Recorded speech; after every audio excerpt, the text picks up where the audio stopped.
Kita bermohon pada Allah semoga di hari ini kita diberkahi oleh Allah Subhanahu wa taala. Siap jadi penghuni surga? Tidak cukup dengan amin ya. Masuk surga tidak cukup dengan amin, tapi harus disiapkan dengan amal saleh. Karena itu di episode kali ini kita akan belajar tentang satu amalan penghuni surga yang biasa dikerjakan khususnya di waktu-waktu Ramadan. Apakah amalan itu? Kita akan bahas di episode kali ini dan tidak banyak orang mengetahui amalan yang dimaksudkan. Ya, kita akan ambil Quran surah ke-51 ayat 18. Quran surah ke-51 ayat 18 paling kanan pertengahan. Ini nanti korelasinya dimulai dari ayat ke-15-nya ya sampai bertemu di ayat 18. Kemudian jaminan Allahnya lagi ada di Quran sebelumnya surah ketiga ayat ke-17. Nanti korelasi ayat ini terkait juga dengan ayat 15-nya. Ini sangat menarik sampai ke-16 sampai dengan 17-nya. Ini amalannya dan jaminannya surga yang dijanjikan. Baik, mari kita lihat. Masih ingat di pertemuan yang lalu saya menerangkan tentang satu waktu menjelang kepada fajar. Disebut apa waktunya? Sahar. Ya. Waktunya disebut dengan sahar. Amalannya disebut dengan sahur. Jamak dari kata sahar adalah kata ashar. Waktu singkat menjelang fajar. Anda kerjakan amalan disebut dengan sahur. Saat Ramadan, banyak diartikan sahur itu sekedar makan. Makan, tunggu fajar, tunaikan sholat, kadang-kadang selesai langsung istirahat. Padahal ada rumus dalam Al-Quran, yang kalau rumusan ini dikerjakan, kata Allah, maka itu penanda bahwa dia adalah, calon ahli surga yang sedang beraktivitas di bumi. Siapa mereka itu? Perhatikan Quran surah ke-51 ayat 18.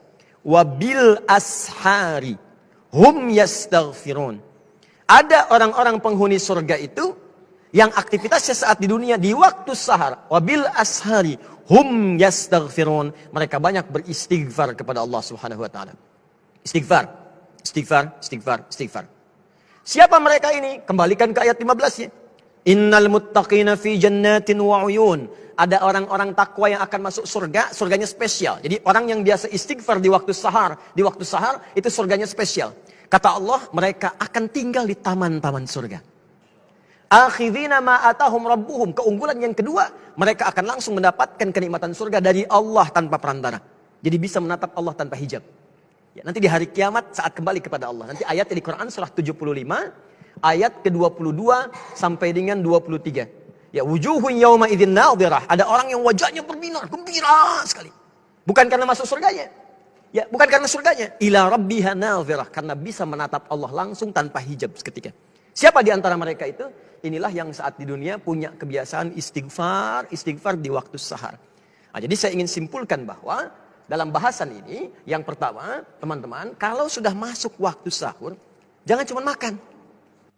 Makan, selesai. 10 menit, 20 menit, begitu selesai. Duduklah Anda di ruang tengah.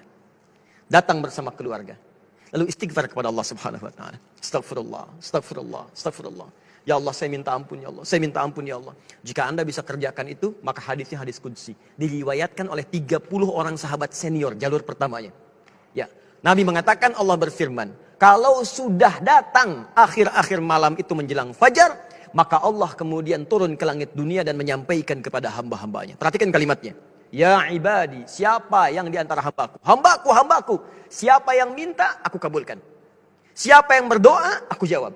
Wa man istaghfara liya, dan siapa yang istighfar kepadaku, ghafartu lahu, maka aku ampuni semua dosa-dosanya. Kata para ulama, jika seorang sudah diampuni dosanya, maka semua yang dimintakan akan langsung dikabulkan oleh Allah tanpa harus minta lagi. Maka para ulama mengatakan pilih yang ketiga untuk istighfar, maka semua akan Allah cukupkan dalam kehidupan kita.